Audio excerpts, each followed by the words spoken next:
So let's suppose this glass measures our capacity for work. Once the glass reaches the top, that is our tissue's tolerance for injury, and anything above that causes the tissue to become injured. Let's say it's the first day out on the hill, and this represents the amount of stress from skiing around. And as you can tell, there was some tissue load, but it didn't exceed the tissue's capacity for loading, meaning that the tissue didn't get injured.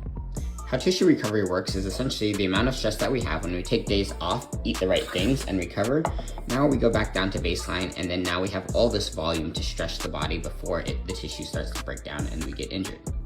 Now let's say it's the next ski day. Now what we want to do is try and do a cliff drop, and doing a cliff drop has this amount of stress on the body. When we get to that cliff, we drop it, and what happens? Boom, we have injury.